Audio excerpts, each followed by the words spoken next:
It's your boy. It's your boy. Weekdays, tell me how you heard. What's going on, family? It's your boy Scooda, host of the Scooda Radio Show, heard on Hallelujah 1600 and Praise 365 TV on the ITV network. I am so excited because today I am here with my special guests here at the HG Events, Latte Lounge, HG Eatery. And I'm so excited to have Miss Nikki and Miss Nishan here on the show. So how y'all doing today? I'm doing awesome. Doing good. So, Miss Nikki, tell us a little bit about yourself, and then we'll get over to Miss Nishan. What you want to know? So you're owner, right? Of HG Events. So tell us about this. Why HG Events? Why did you feel it was the time to, release it, and give us a little background of how it came to pass? Okay.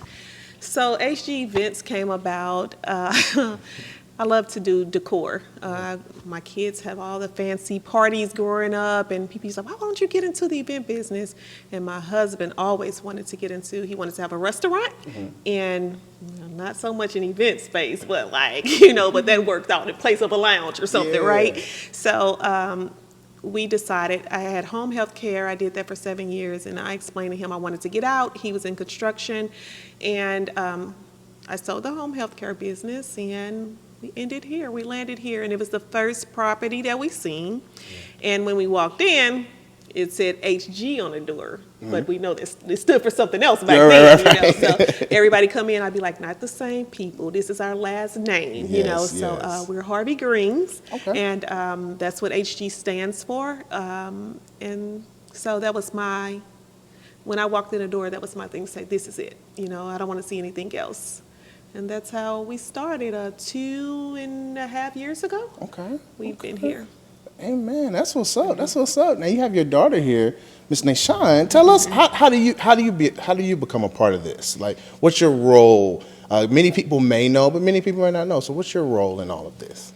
I am everything. I am everything for all of our businesses, but it's a privilege and an honor to be able to be behind the scenes and be the social media manager, the market manager, the behind the scenes person, the paperwork, all that, and then watch everything kind of grow. So it's definitely rewarding to be a part of the HG event sides as well as the restaurant side. The businesses are separate technically, but they're all conjoined together. We're a family here, so we do everything together.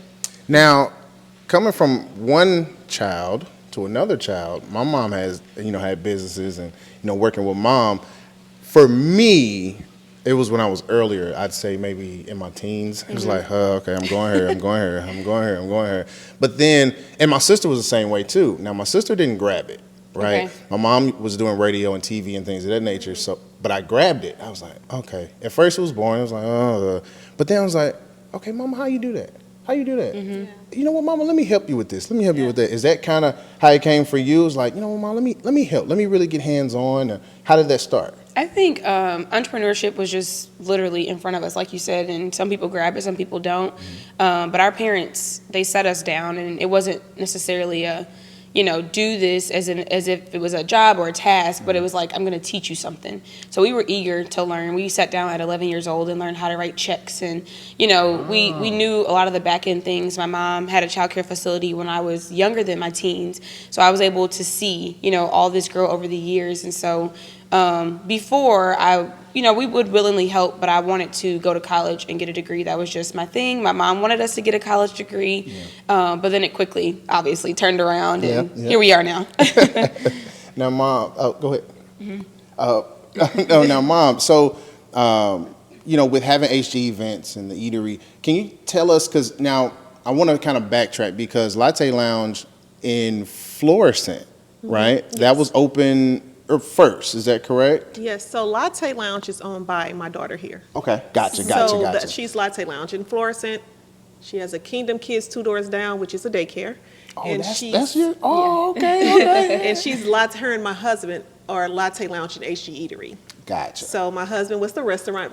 So when we got this side, that side was available, and he's like, we need to get it, and Nishan's like, that's a big task. So I'm like, it could be done, and they went right on in, and it's been nothing but a success. Now, have you all? I'm faith-based, right? So I believe in really putting God first, and we'll all have trials and tribulations and things of that nature. Can you kind of talk to maybe some testimonies from, pitching the idea and then it becoming a reality for the eatery, for the events, and even for Latte Lounge? Well, again, it starts back. So if I start back, I'm gonna say I came from rough, dysfunctional place, and but it was something in me that knew that it was more. So I had the grandmother who instilled it all in us, and I grabbed hold. Yeah. So when I had that first child, I have 2 girls.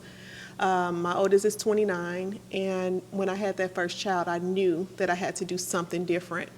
So it started with, like Nishan said, instilling in them who they are, because that was a struggle of mine growing up, hearing what you hear and not believing in yourself. So I was determined to teach my kids that, their worth, and, just teach them what I didn't know about credit and things like that. So as she said, we sat down and we did that. So I believe it started then. And as she said, I had the daycare center. That was my first time. I walked out of, I was working for Bourne's Hospital.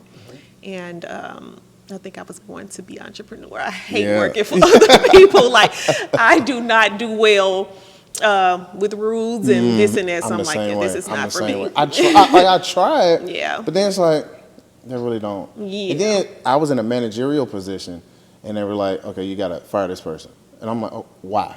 Yeah.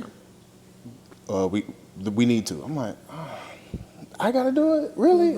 It just, and then I actually went through with it, and I was like, this don't feel right. Because their performance was good. And sometimes I think higher ups see numbers, whereas like the manager can see the staff and see what they're going through and see how they're fighting and then still getting to work and doing what they do. So it was definitely hard for me. So entrepreneurship is, yes.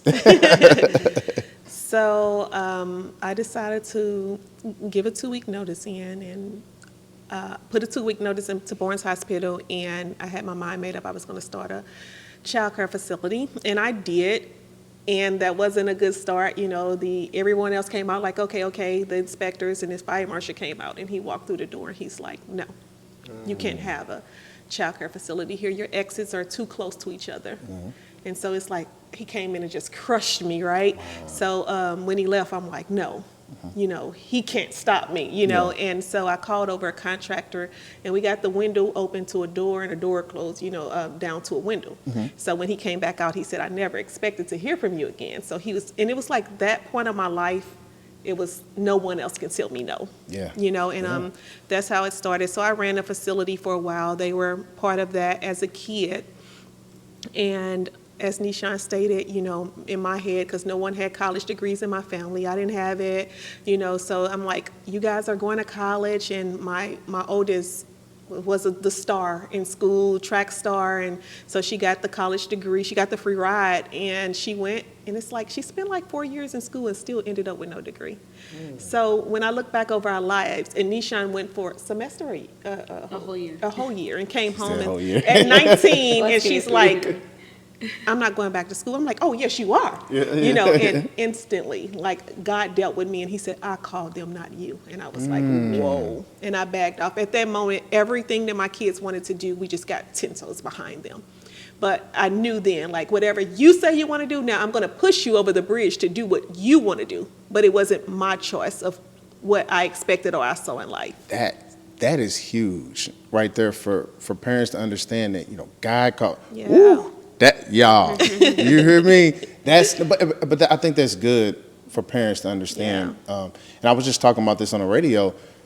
Children have emotions too. Yes. I think a lot of times we just say, do this, do this, do this, but don't understand their point of view. And I think sometimes children feel like they can't come to mom or can't come to dad and be like, well, I really feel this way. Because they're like, oh, they're going to get mad and things of that nature. But if we as parents open up that door and the avenue for them to, you know what? This is what I want you to do, but what do you really want to do? And let them know that their feelings matter. If they know that in home, the possibilities are endless when they get in Yes. public and things like that. And So, the relationship with your child. So not only that I've learned that children have the emotions, they have a voice. Yes. And sometimes we shut them down as kids. Be quiet. I said this. And so then when they grow up, we wonder why they're dealing with these difficulties in relationships or something. But really, we muted them back then and made them feel like they was not worthy, and so their identity could be lost in me being the control. Amen. So having a That's voice big. is realizing that your kids have a voice is deep. That's big. That's big. And now you have your voice. Latte. Latte Lounge. I go there. I ain't gonna lie to you. I go there a lot. My god brother goes there like I'm telling on him every day. I'm on the phone with him every morning after he drop off his kids. I drop off my kids. What you doing? Yeah, man, latte, man. Yeah, let me get a.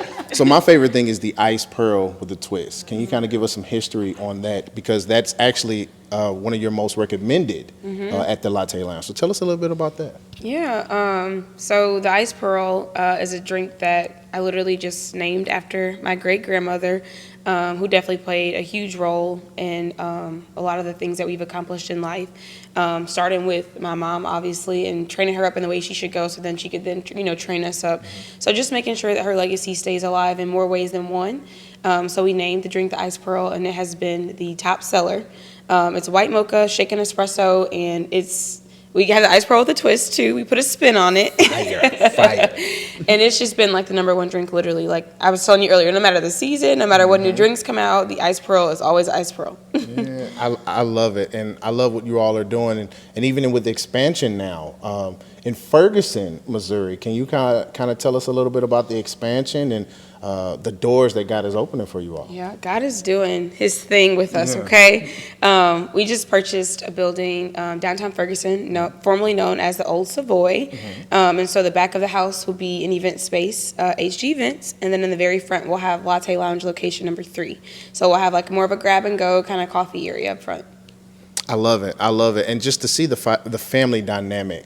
Like, it's more families I heard that are doing things than the Jackson 5 and, all the other different popular families. But here in St. Louis, you all are really making a difference. And I love that it's organic. Like, everything seems real. I can talk to mom, talk to you, and everything feels real. It's not like it's just we're gonna do this and then you go home and I throw this, I don't talk to you or anything like that. But it's real. Tell us about that realness and where does it come from to be able to work with your family and not even sometimes it might not even feel like work, but just to kind of just build a legacy with your family. How That's important it right there. is that to you? Building a legacy. I said that on the post of posting about Savoy. I prepared, like we used to put things in line and, leave this insurance policy and this, sign this over to the kids. And it's like, no, we build this legacy with our kids. It feels awesome. I think when I look back and say that, okay, God, thank you for allowing me to build a life that my kids can follow. They can implement, that they pick up and they do it even better. That's how it should be. Every generation should get better and better. So when I see all the success, but to me, the success is not in what people see.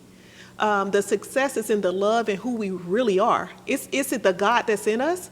The success is in, showing people this is a family. This is what God meant, when he said family.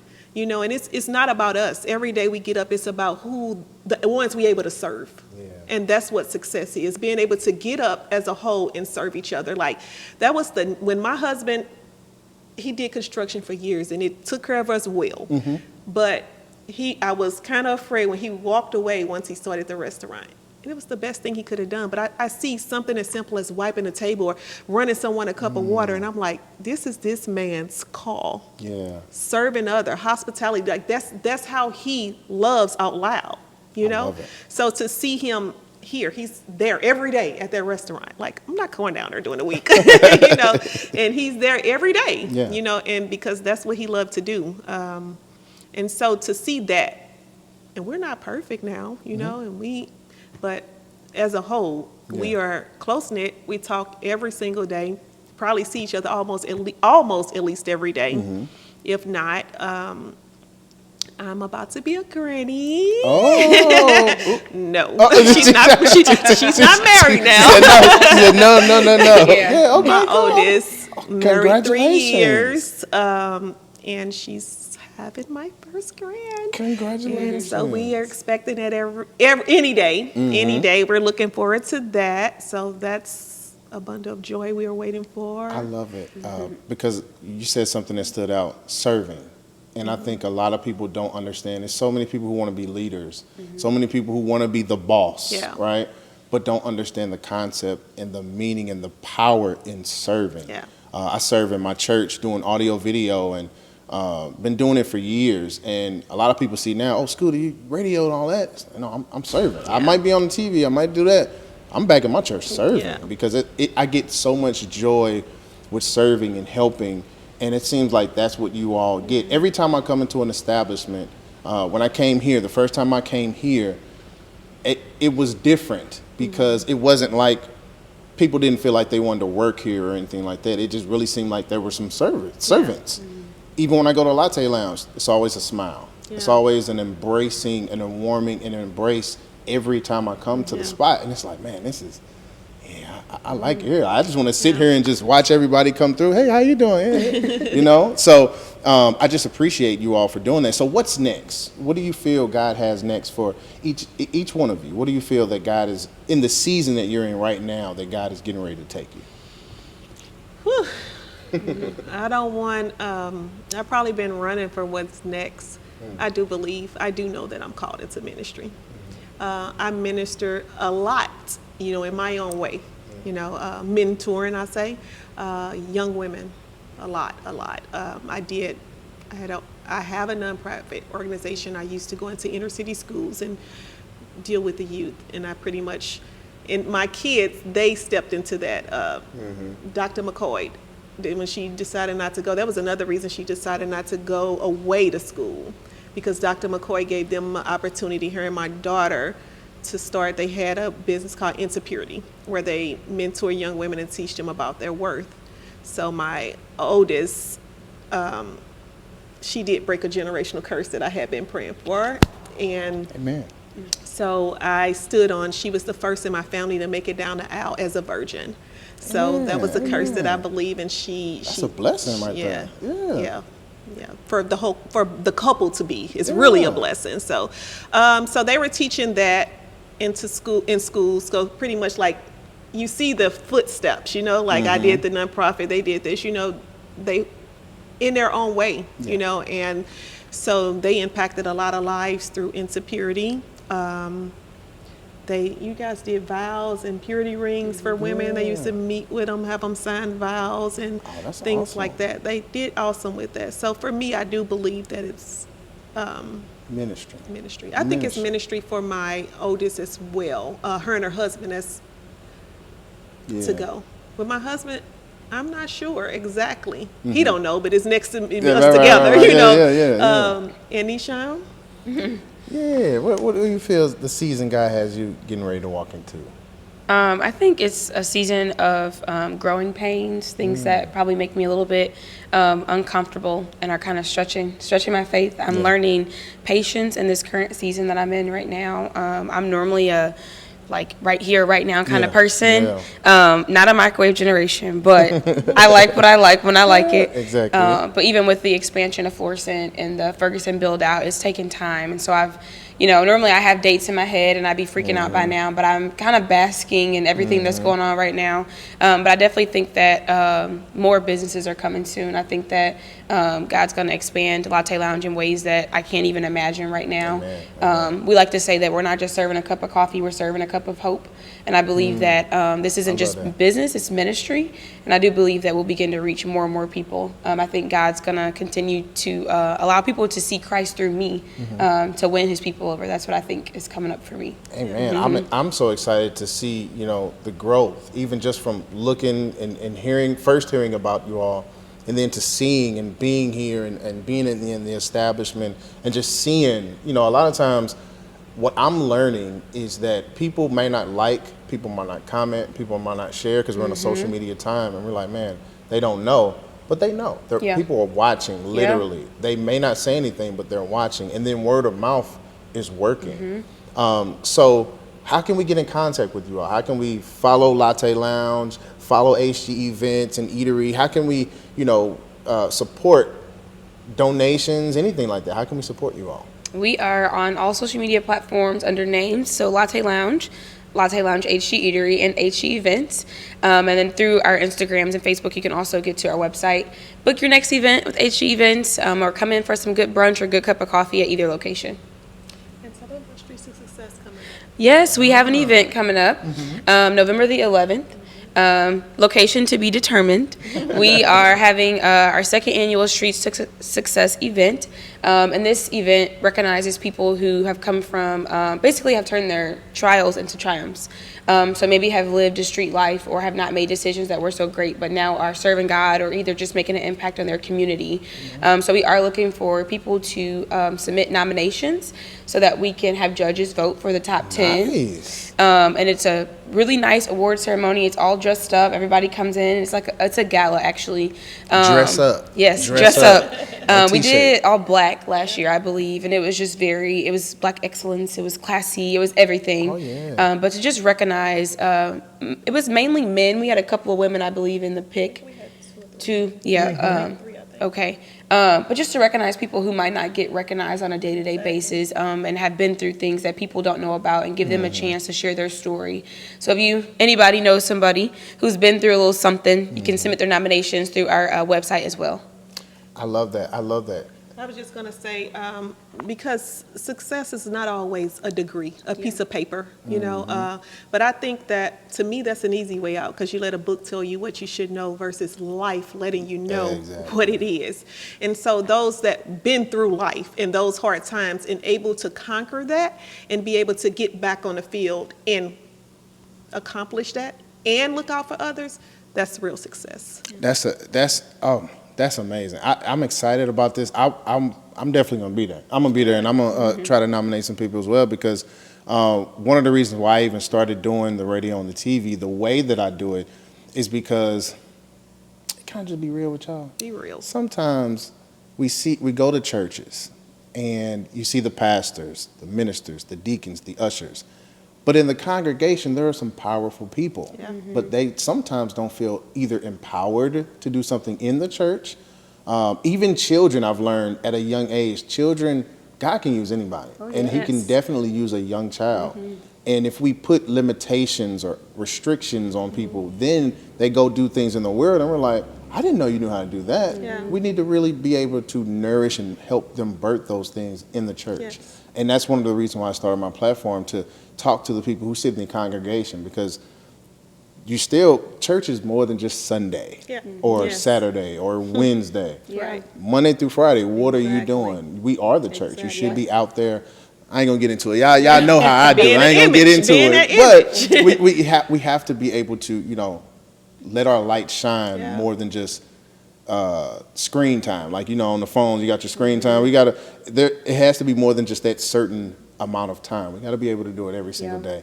And I believe that you all are doing that every time your doors are open. And even when your doors are not open, you all are still shining your light. So I thank you all so much, Miss Nikki, Miss Nishan. Thank you for coming to the show. I appreciate it. And I just pray that God continues to open up doors for each and every one of you. Thank you, and thank you for having us. Amen. Family, keep it light with your boy Scooda. We'll be back next time.